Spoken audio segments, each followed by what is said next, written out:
This is Unfiltered and Raw, from darkness to light, a space where nothing is hidden and nothing is softened. We share real life stories of survival through control, addiction, trauma, and everything in between. Not to Yes. shock you, but to remind you that no matter how dark it gets, there is always a way back to the light. Yes. If you have ever felt lost, broken, or trapped, you are not alone. Hi, my name is Liliana, or Lily, and alongside me is. Annick Maria, but you can say Annick, which most people do. So, we have created this podcast. This is about our stories, our truth, and we're going to tell our story, as we said, is unfiltered, it's raw, um, But it's real. maybe, It is extremely yes, real. exactly, it's real. So we didn't create this podcast to entertain. This is an entertainment. We created this because we have lived through things that most people will never talk about. Yes, true. Really true. There is a big stigma around what we are going to expose. There's lots of shame. People are not prepared, even though they went through so much. They've done their healing journeys.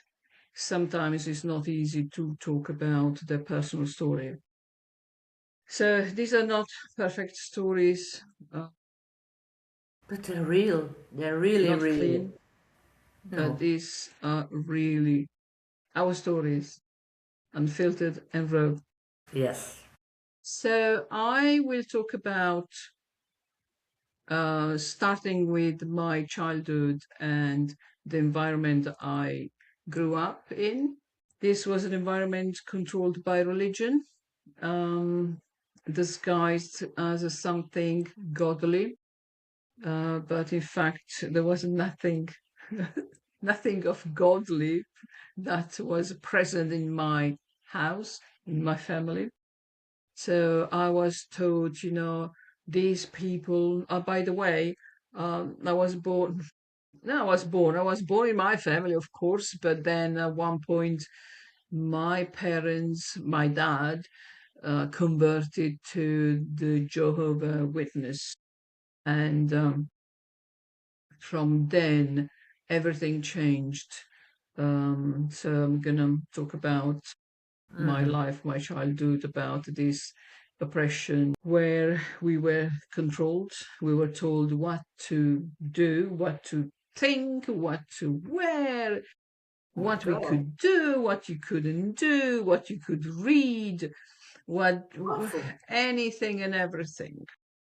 So Basically, you we could couldn't not be question anything. yourself at all. Not at all, not at all, not at all. There were the organization that would give specific um, routine, Instructions, kind uh, of.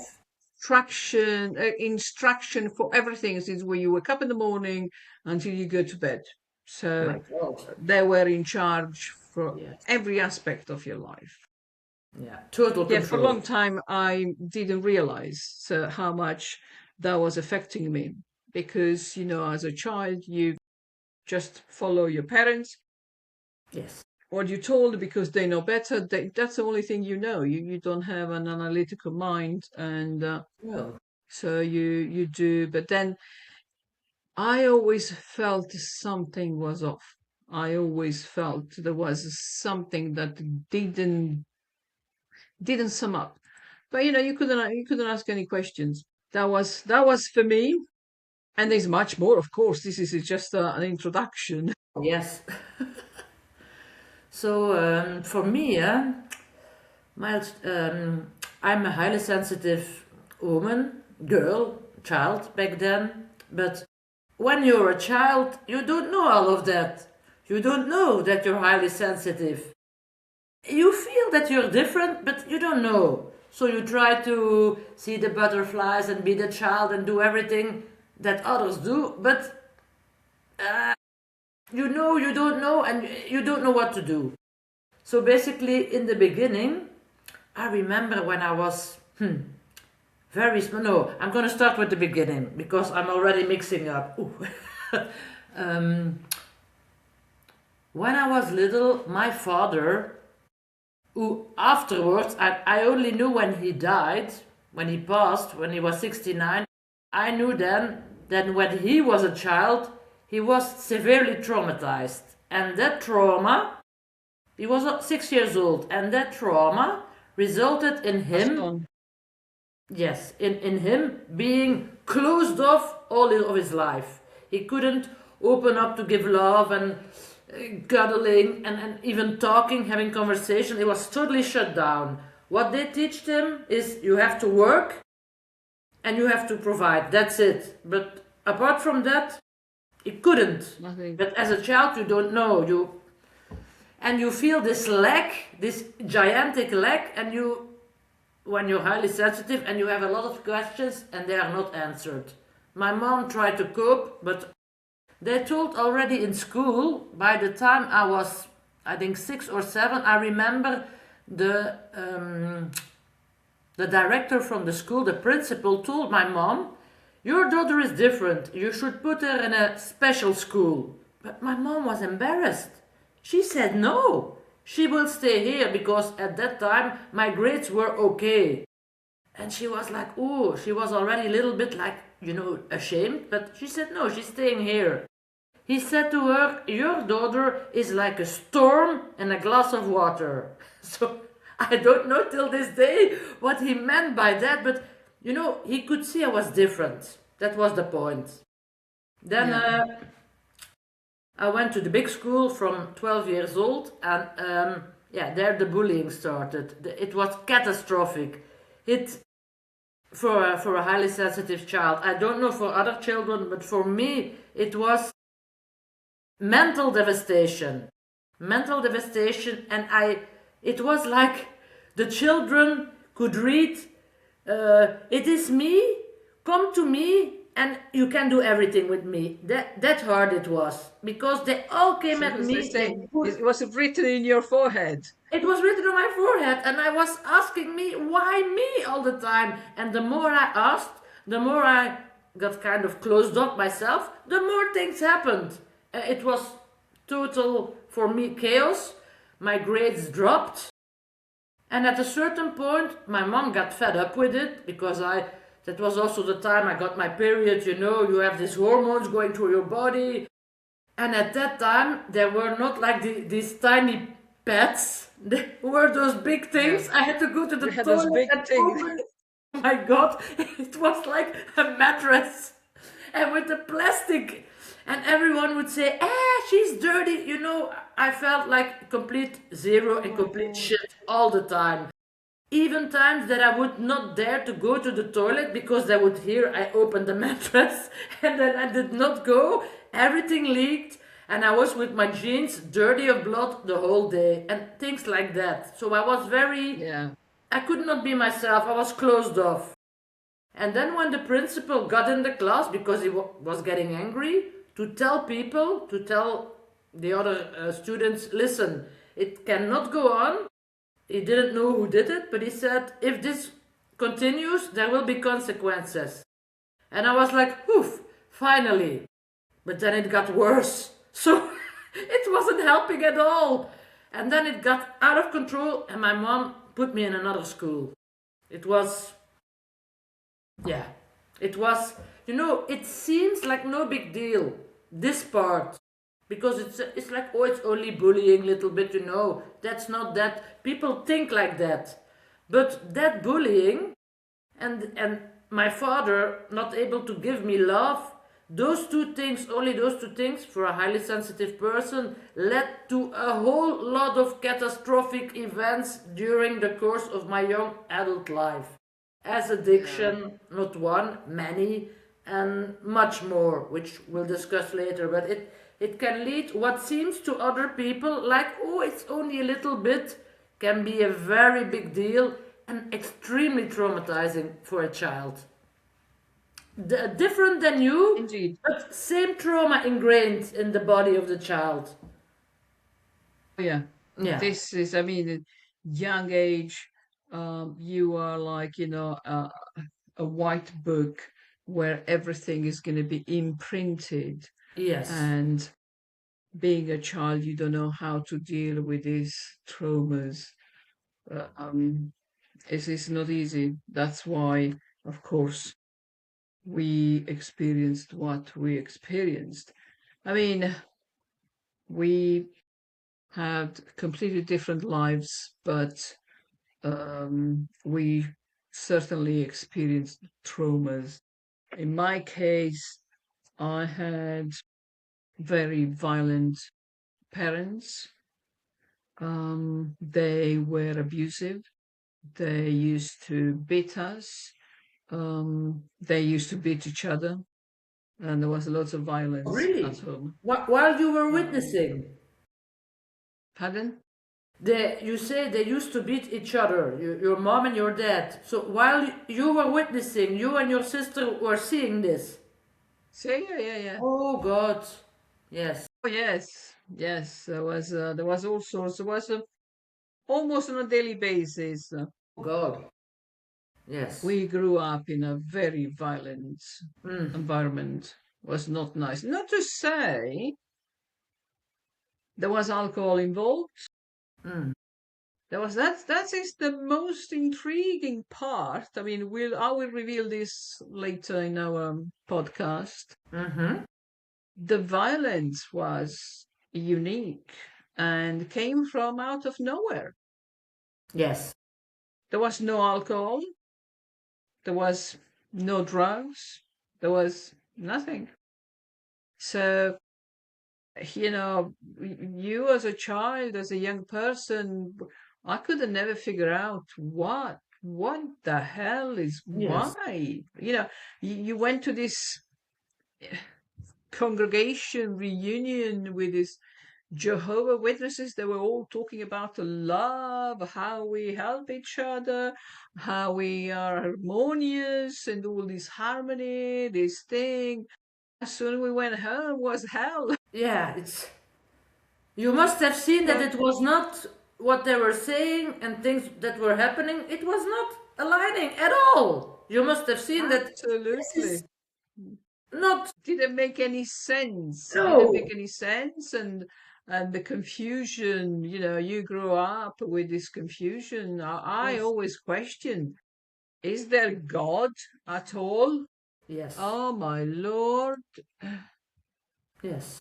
So, is there God really? Very Why? confusing. I was the most skeptical person. I never believed there was a God, because if there was a God, that wouldn't allow that. Would Yes. not allow wars, would not allow Mm. being violent, would not allow so many things. So I remember not believing anything at all, and I would reject and refuse anything that had God's name or spirituality or religion or anything, because I said I grew up in a religious family, which was hell. So Yes. don't give me anything because I do not believe is. So for me, it was a betrayal, and Yes. anything that came with religion or spirituality was something to trap you. So that is a trap, and you had to be very careful. Yes. So that was my a part of this is the introduction of my young life. Um, so there is my sister keeps on calling. I don't know if I you don't hear see this. anything. I keep hanging up. Oh my God.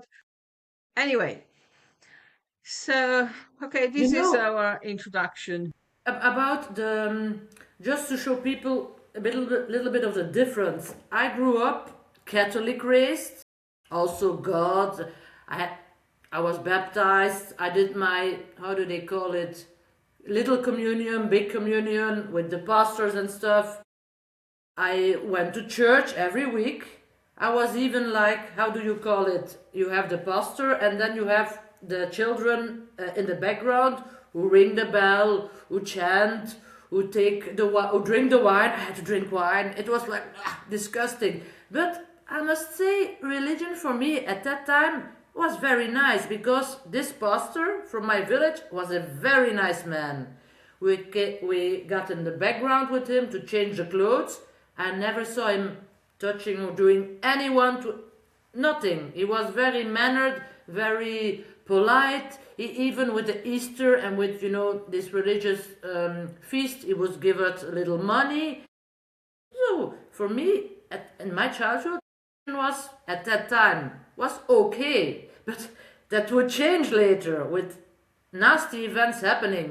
You see how different. For me, it was like okay at that time, but for you at the same time, it was like already totally out of control.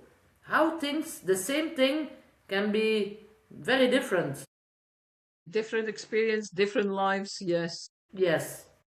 So exactly with different experience, but the impact was very similar. The impact With me, is it came has later, the lasted. impact. It Yeah. came later, but there was an impact. Yeah. So exactly what we want to say as this introduction, we both have lots to say. We're gonna tell and how do you say Expose.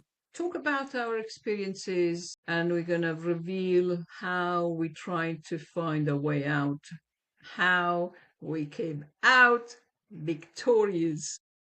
Yes. Because I must admit, it was not easy. It was not easy, and it was not No. um quick, Also not. because there is lots of internal work you had to Yes. do, lots of understanding. Mm. You have to understand, of course, what happened to you, process all of that, and so on and so forth. I was 40 So, when I started healing. I'm now in 2 weeks, I will be 50. It took me a decade. It took me a yes, decade, and I'm still healing because healing is never done. It's layers and layers and layers like an onion, as you know. But yeah, but absolutely. it's a My beautiful case, journey. I didn't wake up at the reality and the severity of everything until recently. Yes. I came to understand to see the full picture because I dealt with, let's say, I started like 20 years ago, Mm. and but I went through these healing programs, workshops. I Mm. read all the books. I Yes. mean, I've done yoga, I've done all The sorts. tools, all the tool set. Yes. And yet it felt like it wasn't over. It wasn't over. It's just, as you said, it was an onion. It was an onion big like a ton. So much peeling, So so much much feeling. peeling. It Yes. never ended. I think I'm almost done now because, as I said, it took me so long. Yes, but it But is. anyway, so we are sharing this now because we know we are not the only ones, and there are lots of people out there. Even if a little bit of our story can help somebody, can give somebody the strength to see the light at the end of the Yes. tunnel, we accomplished our Yeah. mission. Then we have one, and they also have one, because Absolutely. I just can't hold it in anymore. Um, like writing, painting, and speaking is healing already on itself. So when you Yeah, talk about it, you are healing yourself, and you are healing others maybe also. When you write about it, even absolutely. if it is in a journal, you journal your stuff, you are healing. You paint, that's all healing. Maybe people don't know, but they are going to know. Yeah, you can do a I lot know of you stuff wrote a to. book. sorry to interrupt you. Before I forget, because I don't want to forget, I Yes. know you wrote a book. Yes. So can you say writing this book, putting out there, that has helped your healing? And where is the book? What is the book?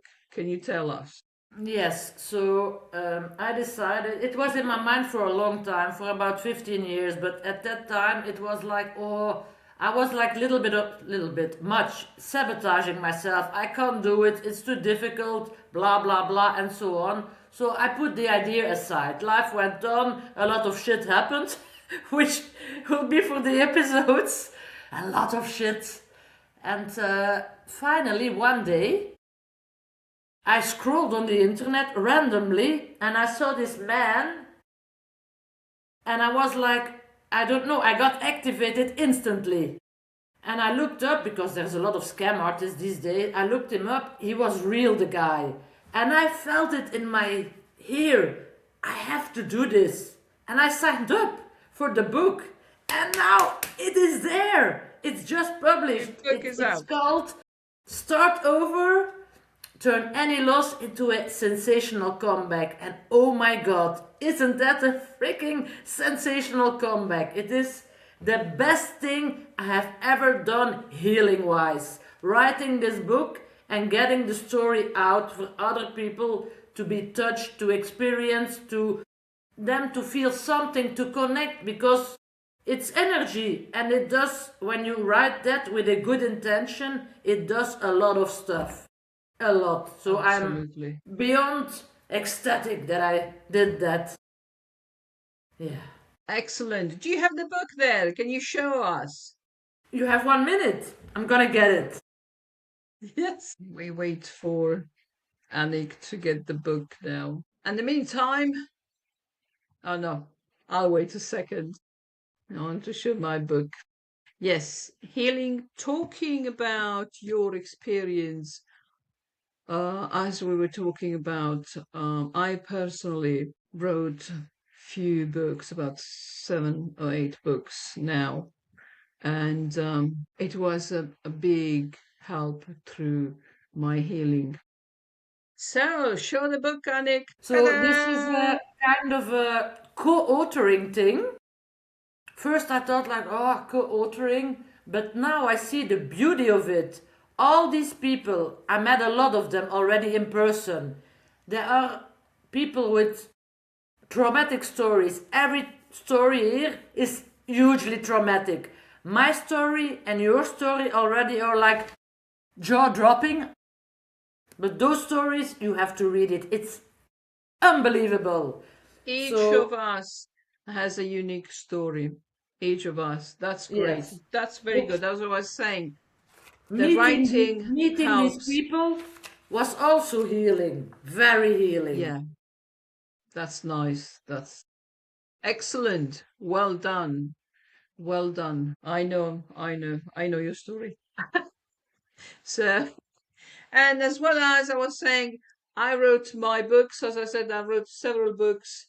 This in Ooh. particular, I've titled The Curse Breaker, because in my story there is more than religion, and there is a very dark side. There is so much to discover. Anyway, I think we're going to wrap up this session. Yes. Did we say apart our name? So I'm Italian, and I moved to the UK in the 90s. So my life has been a bit very interesting. I left Italy because my family, my situation, I came to the UK, then I met my husband. Then we spent like 16 years in the Middle East working there. Then we came back, we went to Italy, we're back in the UK. So, Annick, where are you from? I'm a Belgian girl.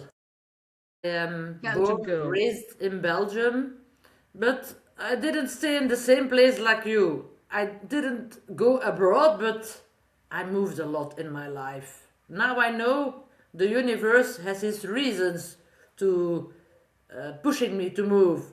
But at that time, it was like not having a stable place is very, yeah. You have to find a way to cope because it's not easy. I went from place to place all over Belgium.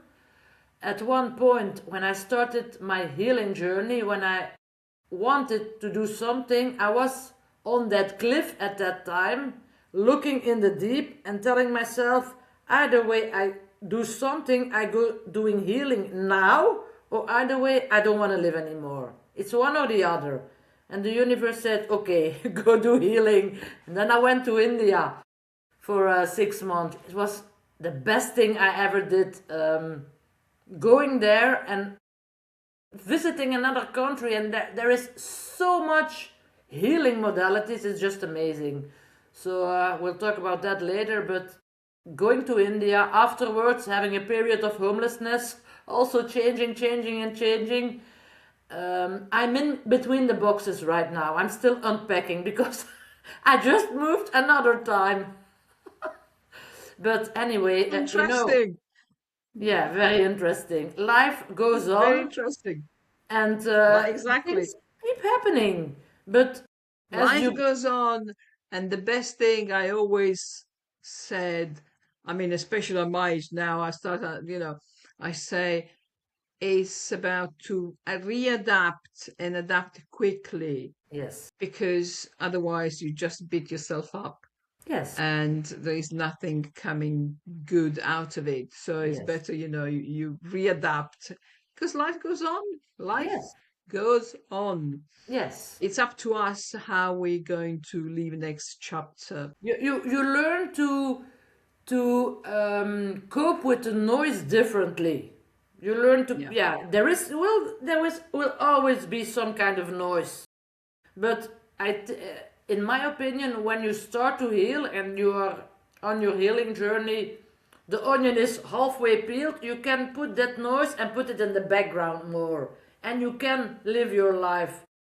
And if you are a child like we did, oh my God, the noise is everywhere, and that's a no-no. Absolutely. So, do you agree, Annick, that in this podcast we're going to talk about everything, more or Oh my God, less? yes. I'm dying to tell everything as it is, because I think people need to know. Probably some people Yeah. are going to be totally shocked, but I think it's the point that Oh, we have to yes, tell yes. how it I is. mean, certainly, exactly. Some people will be shocked, but there is always some cases in this world that other people experience things worse than us. Yes, That's for that's sure. true. So, and if I think in the future we may consider to have guests and to join us. Yes, Maybe we'll see how this is going to develop in the yes. future. But I'm excited. So, I'm really excited to do this. Um, because yeah, I'm excited. To absolutely. get it out there. I think most people who are in our situation, so I'm talking about people like me and people like you, they most of them they don't talk about it. And that's why I'm dying to talk about it, because I have always been like the one who does not react like all the other ones. When you have the flock, they go bam bam bam bam right, and then me I go left. And in that optic, it's like that. People are gonna shut up about it. Okay, I will be the one that then talks about it. That's how I feel about it. Absolutely. Right. So, as we said, this is Unfiltered and Raw, from darkness to light. And I think we're going to wait for our next episode. And we wait for you to subscribe and follow us if this has resonated with you. It's gonna be extremely interesting and extremely helpful and insightful for a lot of things. Because we struggled a lot to get to know all these things and to how to survive, how to cope, how to do this, and now we are just handing it on a platter. And that's very interesting, I think. I agree.